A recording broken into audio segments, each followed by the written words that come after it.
Hey everyone. It might seem like an odd place to start a sermon, but have a think about where would you say is the most debauched place in the world, the most out of control place in the world right now? Where on this planet that we live in is it most crazy and most out of control?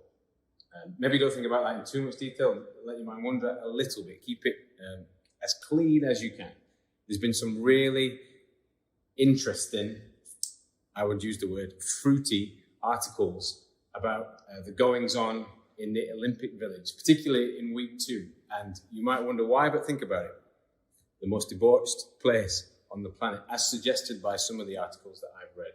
It's literally the fittest people on the planet.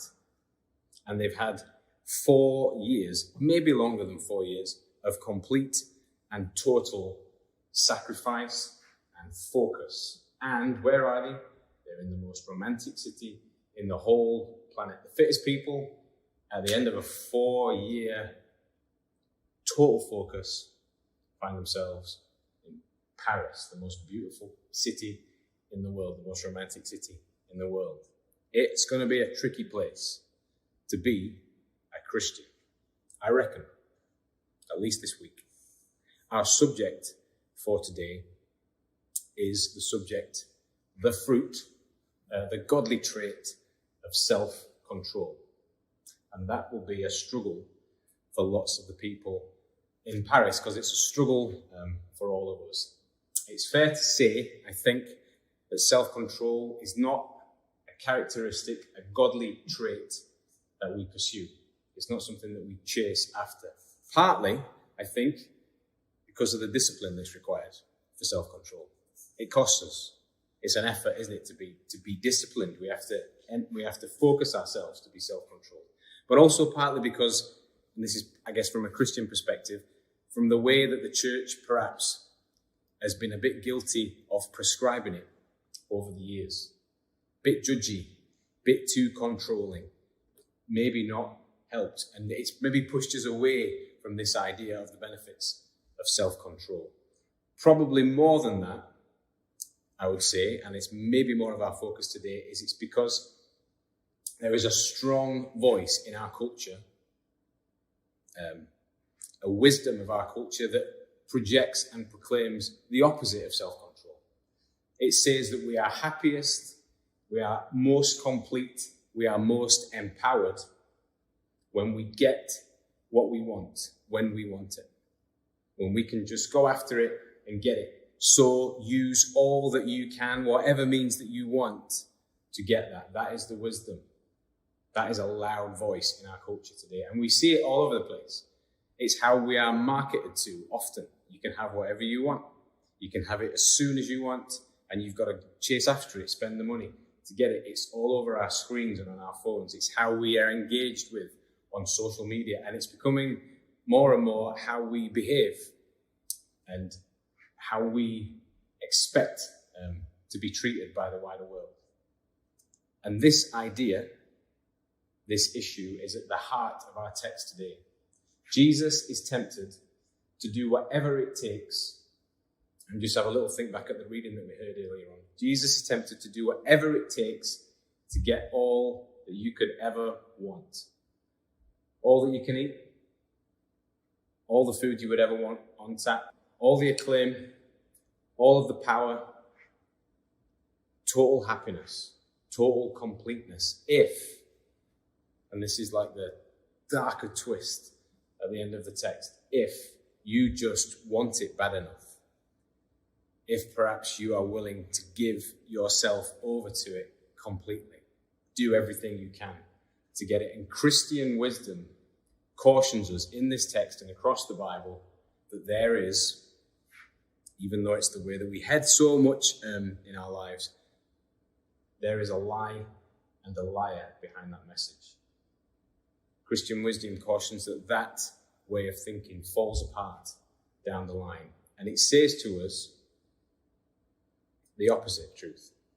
There is actually about this boring, mundane topic of self-control. Actually, there is something incredibly awesome and wonderful and life-changing about the idea of self-control that we need to see, but we easily miss.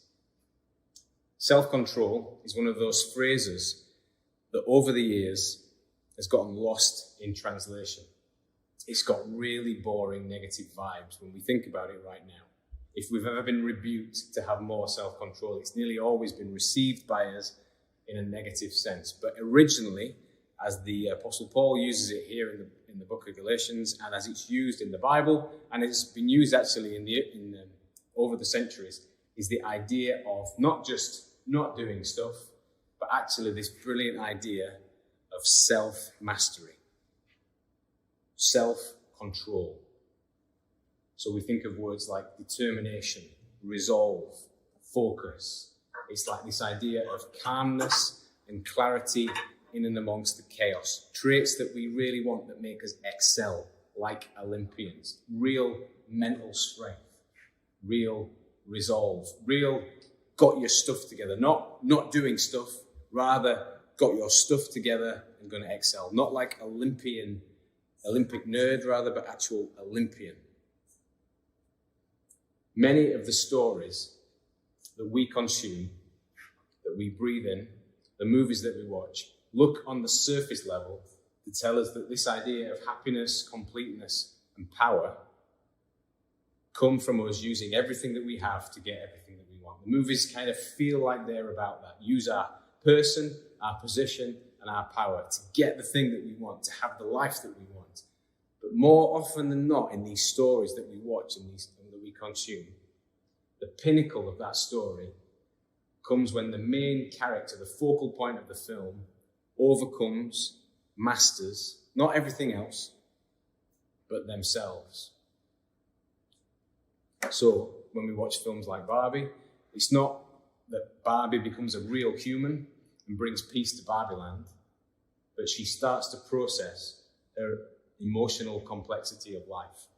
She's able to take a step back and think about herself. It's not that she gets what she wants, it's that she starts to think about herself. And in the classic film Star Wars, it's not that Rey defeats the dark side and wins this universal war and to boot gets off with the guy. It's actually not about that. When you take a step back, when the film reaches its pinnacle, is that she starts to deal with her family history. She starts to find herself. She starts to master, not the universe necessarily, but herself. In Clueless, it's not that Cher finds her soulmate, it's that she starts to get, right at the end, who she is. And millions of films that we consume have these pinnacle points that are away from what seems to be the obvious plot, often about the main character just stopping and finding themselves and beginning to master themselves as the pinnacle point of the story.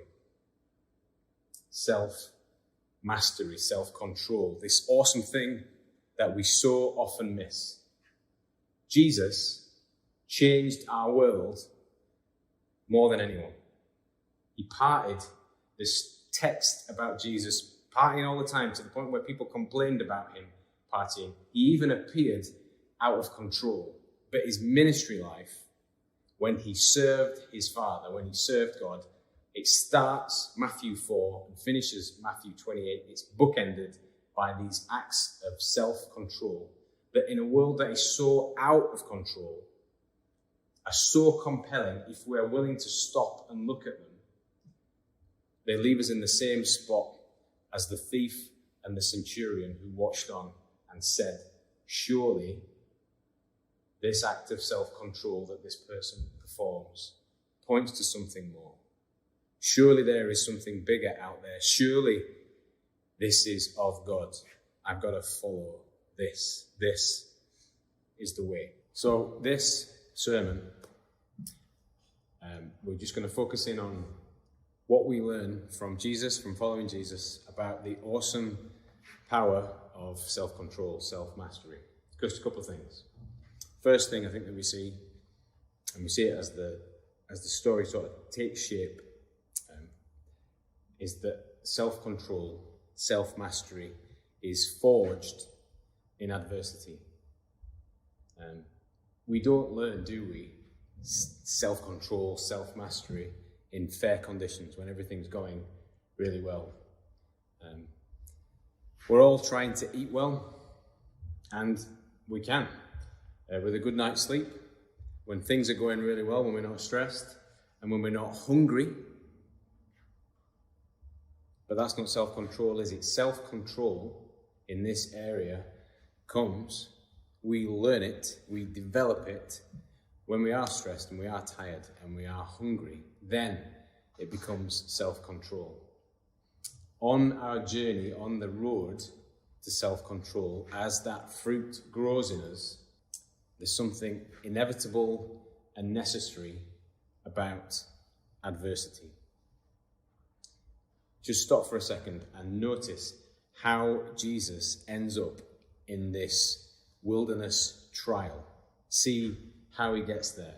It's not circumstances that you would ordinarily put together. First of all, the Spirit leads him into this moment, and the devil sits there and waits for him. There is something inevitable and necessary about this moment. Adversity coming, the devil waiting. Maybe that's an idea that we are familiar with. Maybe there's something that we can grasp about that. Maybe that's even something we've experienced. But the Spirit leading him into a place where it looks like he's going to fall. Is that what's happening here? Does the Spirit lead us into temptation? No. The Spirit leads Jesus to this place, not so he can fall, but so he and we can really learn how to stand. What did Peter learn after he followed Jesus to the cross and his crucifixion, and the devil spoke in his ear and chased him and said he's going to sift him like wheat, he's going to bash him and smash him up, and Peter failed and fell under the trial? What did Peter go on to say about that when he wrote down his thoughts? Trials come so that faith is proved genuine, refined and solidified like it is in a fire. It's so often the case in our lives, it's been the case in my life, that it's in the middle of a storm. It's at the center of the fire where we're made, when we are established, when we are shaped to stand. It's in the midst of the adversity. Not when everything's going smoothly, as it happens, but when everything is falling apart. We often wait for fair conditions to move on with God. Some of us might say or think that we've just got too much struggle. We've got too much adversity actually in our lives going on right now for us to make any progress with God. The truth is, God does some of his best stuff in the midst of our adversities. The truth is, the place where you might be in right now might just be the best place for God to teach you how to stand, for God to reveal himself to you. The other thing that the text shows us is where we lose control and how we keep it. Jesus, check out verse 3. Jesus is starving, and the tempter, that's what the devil is referred to in this section, comes alongside him in Jesus' weakness, in his vulnerability, in his hunger, and says, change these stones to bread. Think about what he's saying to him there. What he's saying to him, and it sounds like a small thing, but remember, this is Jesus. This is who we think is God. He says to him, use your power for your own ends. Do we want a God who uses his power for his own ends? When we use our power for our own ends, this is the start of us losing control, isn't it? This is often the way that we lose control. If we are put in that pivotal position when we abuse our size or our strength or our numbers or our inheritance or our wealth or our position, we start down the road of losing control. And Jesus responds in verse 4. See what he says? Jesus cuts back. This is how not to lose control. This is how to master yourself. Jesus says, man shall not live by bread alone, but by every word that comes from the mouth of God. As in all the instances, we think in Jesus' response to the devil in these moments, he's referencing events that happened in Israel as they were redeemed from Egypt and they were wandering through the wilderness. And that's what he's referencing here. And they are being redeemed, and there is a plan for this people, and they are ready to feast, and they have been saved by a God who can give them all of the food that they could ever eat. And yet, in the story, God gives them manna from heaven. Yes, manna from heaven. But just enough. Just enough so that they might learn what? Self-control. That as they learn that God is the provider, God has a plan that runs over all things, that includes his people, they learn along the way self-control. The story moves on. Check out verse 5 and 6. The next thing that the tempter does is he takes him to the top of the temple. I'm not smart enough to know whether this is like a vision in terms of how it works out, or whether it's like Scrooge and the devil transports him in that sort of a way. But as he does it and he takes him to the top of the temple, notice in the text, the devil grabs hold of Scripture, where Jesus sent him, the word, but he takes where Jesus led him and he twists it. He twists it to massage Jesus' ego. Do you see what's going on here? The devil says, you're the one. You're the greatest. Let everyone see it. Jump off the top of this temple and the angels will catch you, and then they'll lift you up and you'll be a legend. You will live in glory. Jesus is shattered and his ego is pushed to the limits. I don't know how many times when I've been in that situation when those two things have come along, when my ego is pushed and I'm shattered. If those two things ever come together, I lose control almost every time. It's hardly ever that I keep it together. But notice Jesus. He doesn't flip. And here's why. And I think this is the remedy for all of us with bruised egos. He doesn't have a need to prove to the devil or to anybody else watching, the people, to exalt himself. Because he doesn't need to show the devil or the people that the angels can lift him up. He doesn't need to inflate his ego in that sense, because he knows something.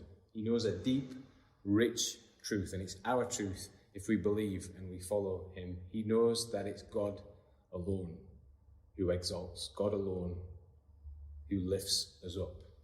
And God exalts and he lifts to the highest. To follow Jesus is to know that God gives the best rest. To follow Jesus is to know that God gives the best rest and he lifts us up the highest. So our egos start to shrink and our self-control starts to grow. The story goes on, verses 8 and 9. Check out verse 8 and 9. The devil takes Jesus to what looks like in the text the top of the world and shows him all of the kingdoms. He shows him everything that's to come, everything that you could ever want. And he says to him, you can have it all. What about that for a phrase? You can have it all if you'd only bow down to me. That is a way of thinking that has permeated our world and troubled our world forever, I think. You can get everything if you are willing to sell your soul. What would you do if you were confronted with that dilemma?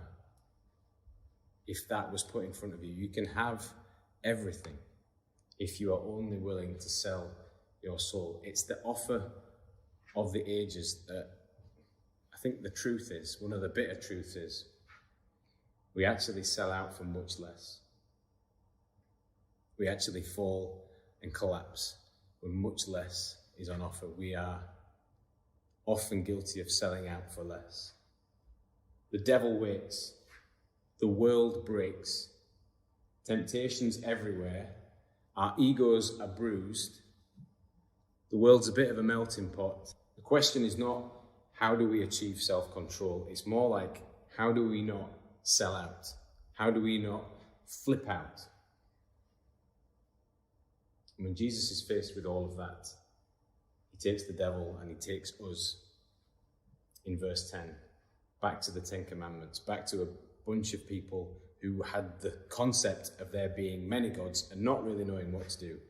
Actually, I think there is a reality to the fact that the world we live in today doesn't have the idea, or at least in the West, of many gods, but we live like there are 101 things to follow that grab our attention and in some respects cause us to lose our self-control. And Jesus points us back to the fact that there is just one God. Just stall on that reality for a second. In all of life's trouble, in all of life's chaos, in all of the things that we need to do to please everybody, to achieve things, there's actually just one God. Follow him.